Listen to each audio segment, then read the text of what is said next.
पंजाब की सरसब्ज वादियों में एक मोहब्बत की दास्तान जन्म लेती है जो सदियों से दिलों में बसी हुई है। हीर और रांझा की कहानी। ये दास्तान सिर्फ मोहब्बत की नहीं बल्कि कुर्बानी, जज्बात और जुदाई की एक ऐसी मिसाल है जो वक्त के साथ और भी हसीन महसूस होती है।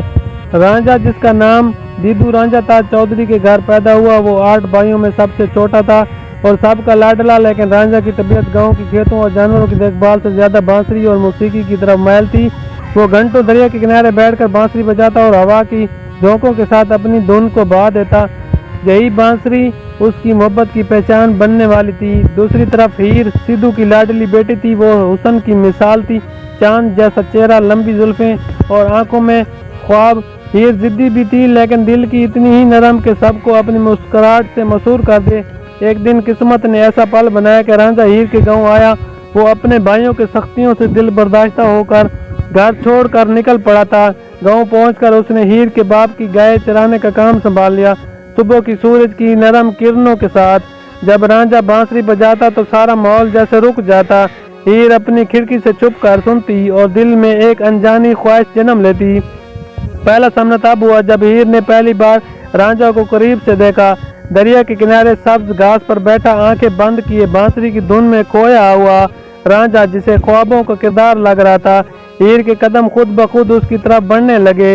हवा में खुशबू सी फैल गई और दोनों की नजरें मिली तो वक्त जैसे थम गया। उस लम्हे ने उनके दिलों में वो आग लगा दी जिसे कभी बुझाया नहीं जा सका। हीर अक्सर बहाने बनाकर खेतों और दरिया के किनारे आती, कभी दूध देने, कभी गाय देखने। रांझा अपनी बांसुरी की धुन में उसके दिल की धड़कनें सुना देता। दोनों की मोहब्बत चुपके चुपके परवान चढ़ने लगी।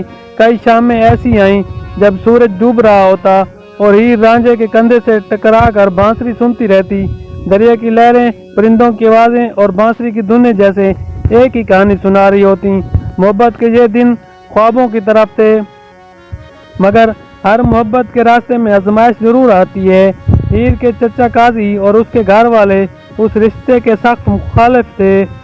वो हीर की शादी किसी और राइसजादे से करना चाहते थे। उनके मुताबिक रांझा एक चरावाह था, चाहे कितना ही खूबसूरत क्यों ना हो, उनकी बेटी के काबिल नहीं था। एक दिन हीर के घर वालों ने उसे डांटा और कैद कर दिया। हीर की आंखों में आंसू और दिल में रांझा की याद थी। दूसरी तरफ रांझा गांव छोड़ने पर मजबूर हो गया, लेकिन उसका दिल हीर के बगैर खाली खाली लगता। ये जुदाई दोनों के लिए अजाब थी। रांझा ने तपसाए अख्तियार की सूफियों के साथ वक्त गुजारा और अपने दिल की प्यास को सब्र से बुझाने की कोशिश की, लेकिन जब मोहब्बत सच्ची हो तो दुनिया के फासलों का असर नहीं होता। रांझा एक दिन वापस आया हीर को अपने साथ ले जाने के लिए। दोनों ने ख्वाब देखे कि वो एक दूसरे के साथ जा रहे हैं और एक दूसरे के साथ हैं। आखिरकार हीर के घर वाले मान भी गए और शादी की तैयारी होने लगी, लेकिन किस्मत को कुछ और ही मंजूर था।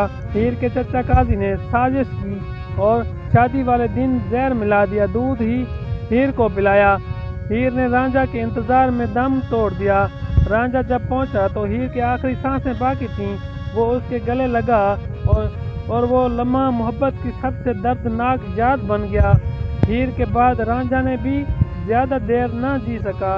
वो हीर की कब्र पर बैठा बांसुरी बजाता रहा जब तक उसकी सांसें भी खत्म न हो गईं। उन दोनों की कब्रें आज भी पंजाब में साथ साथ हैं।